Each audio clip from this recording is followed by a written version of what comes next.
Assalamualaikum warahmatullahi wabarakatuh. Selamat pagi anak-anak semuanya. Selamat berjumpa kembali di minggu keempat. Oke, kalau minggu yang lalu kita sudah membicarakan tentang perkembangbiakan pada tumbuhan, maka pada kesempatan ini kita lanjut ke perkembangbiakan hewan. Dan jangan lupa, silahkan absen dulu. Ya, absen di pagi hari sebelum kegiatan, absen dulu. Dan juga persiapkan buku paketmu, ya, persiapkan buku paketmu. Ya, sudah siap semua?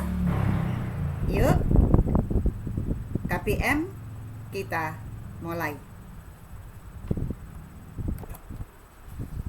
Perkembangbiakan pada hewan. Tolong buka paketmu, kamu buka halaman 90, ya, halaman 90. Perkembangbiakan pada hewan seperti juga pada tumbuhan ada dua, yaitu perkembangbiakan vegetatif dan perkembangbiakan generatif. Perkembangbiakan vegetatif pada hewan macam-macamnya. Ada yang dinamakan membelah diri atau pembelahan biner.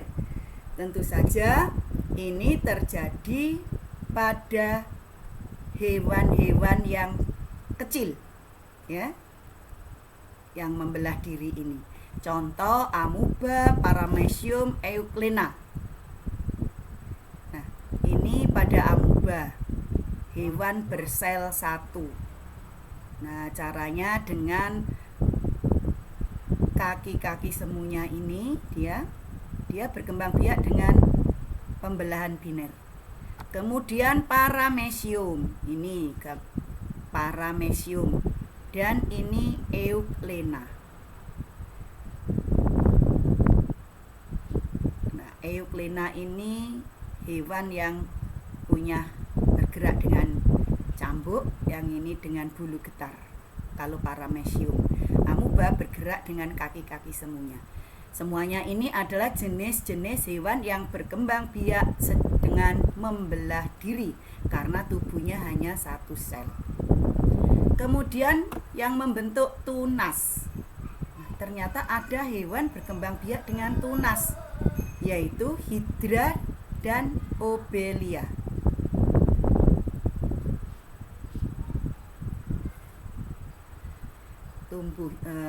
Bagian tubuh dari hewan itu berupa tunas melepas diri dari induknya, maka tunas akan menjadi individu baru. Contohnya ini hidra. Nah, ini hidra. Jadi dia seperti pertama keluar tonjolan, kemudian dari tonjolan itu semakin membesar, ujungnya keluar tentakel-tentakel semacam tangan-tangan ini untuk menangkap mangsa. Apabila dia sudah merasa bisa menangkap mangsa sendiri, maka melepaskan diri dari induknya dan tumbuh menjadi individu baru. Demikian juga dengan obelia. Nah, ini obelia lebih banyak cabang-cabangnya ini. Kalau sudah masing-masing cabang ini mempunyai tentakel, maka akan menjadi individu baru. Kemudian fragmentasi, yaitu cara perkembangbiakan dengan melalui dua tahap, fragmentasi dan regenerasi. Fragmentasi itu mematahkan atau memotong tubuh menjadi dua atau lebih. Jadi tubuhnya dipotong-potong. Kemudian regenerasi, setiap potongan itu tumbuh membentuk bagian tubuh yang lain sehingga menjadi individu baru. Setiap potongan membentuk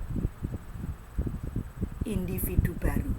Contohnya planaria. Nah, ini planaria, foto-foto planaria yang asli. Nah, ini gambarannya, skemanya begini. Apabila planaria ini tumbuh terpotong menjadi dua, maka yang bagian atas ini akan membentuk ekor, bagian ekor akan tumbuh membentuk kepala.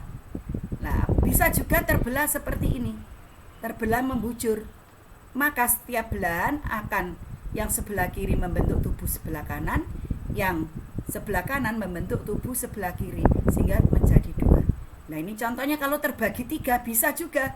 Bagian kepala membentuk badan dan ekor, bagian badan membentuk kepala dan ekor, bagian ekor membentuk badan dan kepala. Ini yang disebut dengan regenerasi. Waktu terpotong-potongnya namanya fragmentasi. Ini contoh pada planaria.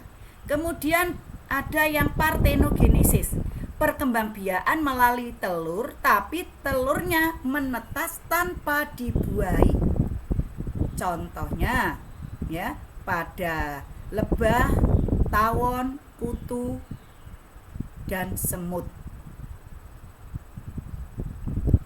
Pada lebah, telur yang dibuahi akan tumbuh dan berkembang menjadi lebah betina. Tapi untuk telur-telur yang tidak dibuahi akan menjadi lebah jantan atau lebah pekerja.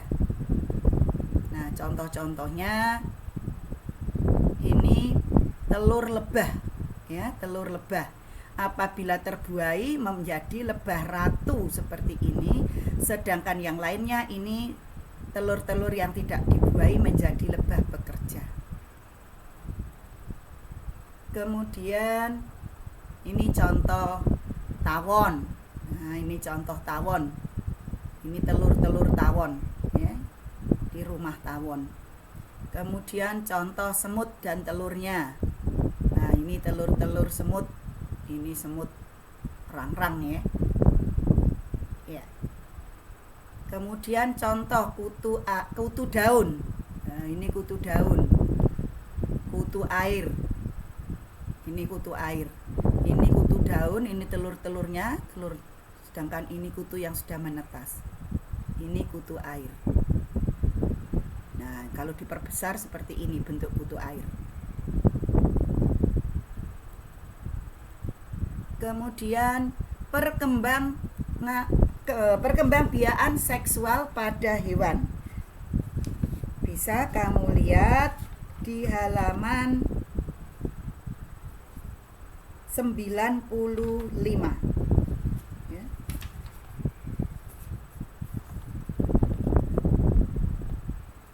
Perkembangbiakan seksual diawali dengan proses fertilisasi, yaitu proses peleburan sel sperma dan sel telur dan menghasilkan zigot. Zigot akan berkembang menjadi embrio yang akan berkembang menjadi individu baru. Berdasarkan tempat terjadinya, proses fertilisasi pada hewan ada 2 macam, yaitu fertilisasi internal, di mana proses peleburan ovum dan sperma terjadi di dalam tubuh induk betina, yaitu di dalam tuba falopi atau oviduct. Contohnya mamalia, aves, reptil. Nah, ini contoh beberapa macam mamalia, ya. Kemudian ini contoh beberapa aves atau jenis burung. Yang ini beberapa contoh jenis reptil. Ya, yang termasuk mamalia ini ada singa, kuda, gajah, ya. Kemudian ada harimau, banteng, ya. Kemudian ini beberapa jenis burung macam-macam, ini jenis reptil. Oke, kita lanjut. Fertilisasi eksternal, yaitu proses peleburan ovum dan sperma terjadi di dalam tubuh terjadi di luar tubuh induk betina, biasanya dengan menggunakan medium air. Oleh karena itu, hewan-hewan yang melakukan fertilisasi eksternal adalah hewan yang hidup di air. Contohnya jenis ikan atau Pisces dan amfibi, jenis katak. Nah, ini beberapa macam jenis ikan. Ini beberapa macam jenis amfibi. Untuk fertilisasi eksternal dibedakan menjadi 2 tipe, ya. yaitu tipe acak dan tipe sarang. Ya. Tipe acak itu di mana biasanya terjadi pada ikan. Betina mengeluarkan telur di dalam sarang, ya, di dalam air, kemudian jantan mengeluarkan sperma dalam air juga. Bertemunya sperma dan telur di dalam air secara acak. Nah, ini ya, ini ada ikan betina siap bertelur. Setelah mengeluarkan telur, ya, ini ikan betina. Kemudian ikan jantan mengeluarkan sperma, terjadinya di dalam air secara acak. Oleh karena itu, kemungkinan ketemunya telur. Oke. Nah, ini tadi perkembangbiakan secara acak, ya. Jadi sperma dan telur itu ketemunya di air. Oleh karena itu, kemungkinan ketemunya sangat kecil. Selanjutnya yang tipe sarang, di mana ikan jantan akan membuat sarang, ikan betina mengeluarkan telur di dalam sarang, jantan mengeluarkan spermanya juga di dalam sarang, sehingga kemungkinan ketemunya juga lebih banyak, ya, terjadinya pembuahan. Nah, ini dia contohnya, dia membuat sarang, ikan betina mengeluarkan telur lalu pergi. Kemudian ikan jantan masuk ke sarang mengeluarkan sperma. Sedangkan perkembangbiakan berdasarkan kelahiran embrio ada 3 jenis, yaitu vivipar, ovipar, dan ovovivipar. Hewan yang vivipar itu hewan yang melahirkan anak. Embrionya berkembang di dalam rahim induk betina. Hewan vivipar biasanya menyusui anaknya. Contoh, ya, kambing, kucing, ya, ini sedang melahirkan anak dan ini sedang menyusui anaknya. Ini yang vivipar. Bisa kamu lihat di halaman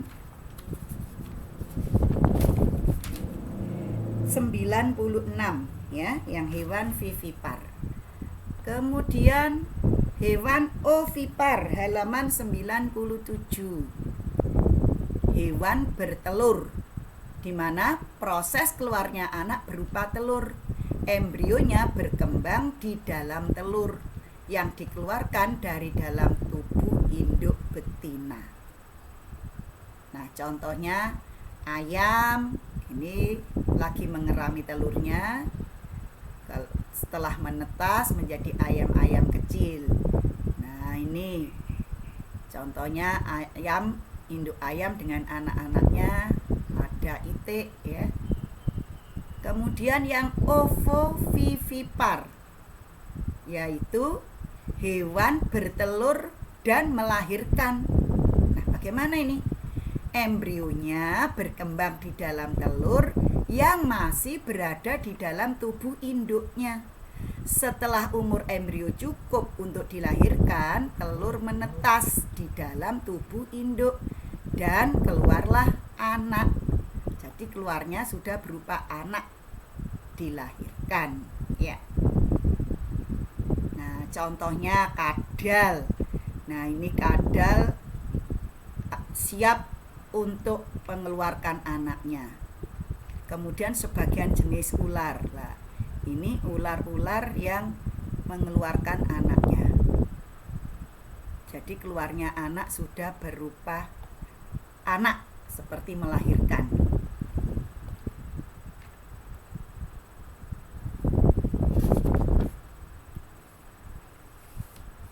Nah, kita lanjutkan membicarakan tentang telur. Telur dan bagian-bagian telur bisa kamu lihat di halaman 98. Ya, bagian telur ini kuning telur. Nah, yang dinamakan yolk. Fungsinya sebagai tempat dan cadangan makanan bagi embrio yang sedang tumbuh. Kemudian ada keping germinal yang atas ini. Ini adalah embrio ya, sebagai calon individu baru. Lalu ada putih telur atau yang disebut albumin. Ini putih telur, albumin ya, putih telur, albumin berfungsi sebagai tempat cadangan makanan bagi embrio yang sedang tumbuh dan juga sebagai pelindung embrio dari goncangan. Kemudian ada kalasa. Ya, ini kalasa ya, atau tali kuning telur. Berfungsi menjaga agar kuning telur tetap berada di tempatnya, agar tidak berpindah-pindah, tetap di tempatnya. Ini kalasa. Kemudian rongga udara. Ini rongga udara. Fungsinya menyediakan keperluan oksigen bagi embrio. Kemudian cangkang. Ya, ini bagian paling luar yang keras. Ini adalah cangkang. Berfungsi melindungi telur dari kerusakan, goncangan, dan kuman penyakit. Selain itu, di balik cangkang ini ada selaput tipis namanya membran cangkang. Kemudian ini ada membran telur. Ya, ini yang membungkus putih telur. Ini membran telur. Ya, itulah bagian-bagian telur. Selanjutnya pengayaan, bisa kamu lihat tentang cacing tanah ada di halaman 99. Ya, cacing merupakan hewan hermafrodit, artinya dalam tubuh cacing terdapat dua alat kelamin, yaitu alat kelamin jantan dan alat kelamin betina. Meskipun memiliki dua alat kelamin sekaligus, cacing tidak dapat melakukan perkembangbiakan seksual sendiri, tapi perlu cacing lain. Hal tersebut karena sel telur dan sel sperma matangnya tidak bersamaan. Kemudian muara sel telur dan sel sperma tidak mungkin bertemu. Oleh karena itu perlu cacing lain untuk melakukan perkembangbiakan vegetatif. Nah, ini kamu lihat dua ekor cacing yang saling bertukar sel kelamin. Ya, saling bertukar sel kelamin, melakukan perkembangbiakan secara generatif. Oke. Nah, sekarang kita bicarakan tentang perkembangan hidup hewan. Ada di halaman 100. Perkembangan hidup hewan dibedakan, ada perkembangan langsung atau yang dinamakan ametabola, yaitu perkembangan hewan muda menuju kedewasaan tidak mengalami banyak perubahan struktur dan fungsi organ tubuh, hanya mengalami perubahan ukuran. Contohnya sanura dan ekor gunting. Nah, ini ada di buku paketmu halaman 100. Ini ya, contohnya tisanura dan ekor gunting. Ini dari kecil, dari telur menetas terus menjadi dewasa, tidak berubah, hanya ukurannya aja yang berubah. Kemudian yang kedua dinamakan metamorfosis, yaitu perkembangan hewan muda yang melalui tahap-tahap tertentu karena memiliki struktur dan fungsi organ tubuh yang berbeda dengan hewan dewasa. Metamorfosis dibedakan menjadi dua, yaitu metamorfosis tidak sempurna, di mana perkembangan hewan dari telur berkembang menjadi nimfa atau hewan muda yang mirip dengan hewan dewasa tapi ukurannya lebih kecil. Contoh kecoa dan belalang. Nah, ini metamorfosis kecoa, dari telur menetas menjadi nimfa, seperti hewan dewasa tapi lebih kecil ya, hanya saja mungkin belum ada sayapnya. Terus berkembang menjadi nimfa 2, baru menjadi dewasa 1, dewasa 2. Nah, sudah dewasa 2 dia akan bertelur demikian. Ya, metamorfosis tidak sempurna. Nah, belalang juga. Dari belalang tumbuh menjadi nimfa. Ya. Kemudian dari nimfa ini, nimfa 1, nimfa 2 tumbuh menjadi dewasa atau imago. Lanjut. Metamorfosis sempurna yaitu perkembangan hewan dari telur menjadi larva, hewan muda yang memiliki struktur dan fungsi organ yang sangat berbeda dengan hewan dewasa. Larva berkembang menjadi pupa dan pupa berkembang menjadi hewan dewasa. Nah, ini skema perkembangan metamorfosis sempurna. Contoh pada kupu. Dari telur menjadi larva, larva menjadi pupa atau kepompong, baru menjadi hewan dewasa. Pada katak, dari telur menjadi berudu, berudu menjadi kecebong, kecebong menjadi katak muda, dan katak muda menjadi katak dewasa. Ini contoh metamorfosis pada kupu, ya. Dari telur menetas menjadi ulat. Dari ulat berkembang menjadi kepompong atau pupa, ya. Ulat tadi larva. Kemudian dari larva atau ulat menjadi kepompong atau pupa, baru setelah itu keluar menjadi hewan dewasa. Demikian juga pada katak. Dari telur, ya, menetas menjadi berudu yang seperti ikan ini. Berudu berkembang menjadi kecebong. Nah, setelah kecebong keluar kaki, ekor memendek, jadilah katak muda. Ekor semakin memendek menjadi katak dewasa, keluar dari air. Ya. Pada saat bertelur di air, bentuk berudu dan kecebong masih di air. Oke, selanjutnya perkembangan hidup hewan secara seksual dan aseksual. Contohnya pada ubur-ubur.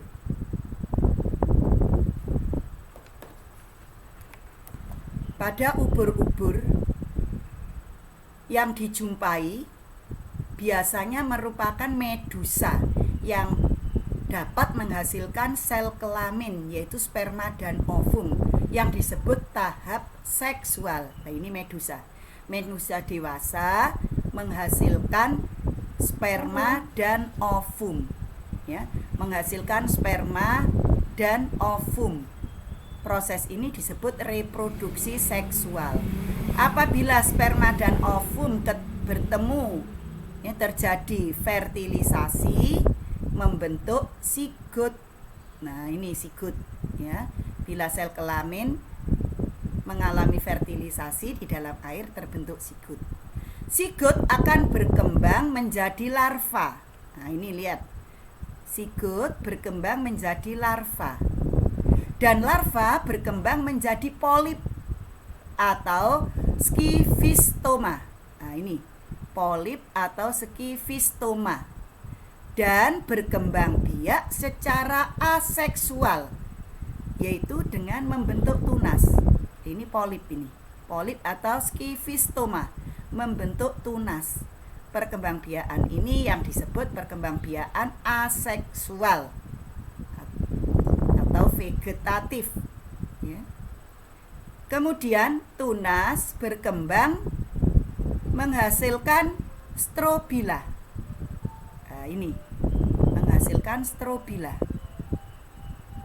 Menghasilkan strobila. Ini bentuk strobila. Apabila strobila telah lepas, maka membentuk evira. Ya.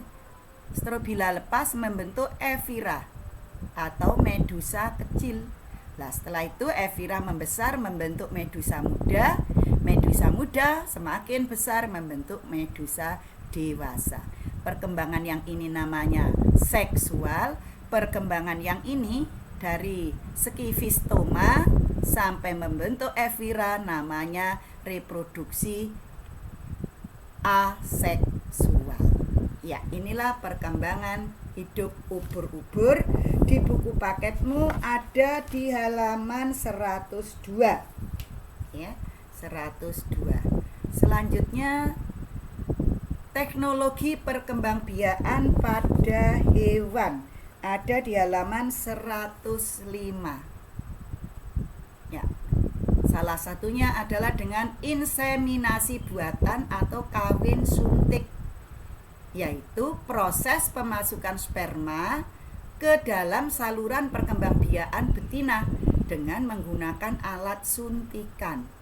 Manfaat inseminasi buatan antara lain efisien waktu, efisien biaya, memperbaiki kualitas anak. Contoh inseminasi buatan pada sapi. Nah, ini caranya, ya. Nah, ini cara inseminasi buatan dengan memasukkan alat suntik yang berisi sperma dimasukkan ke dalam alat reproduksi sapi betina. Oke. Ya, demikianlah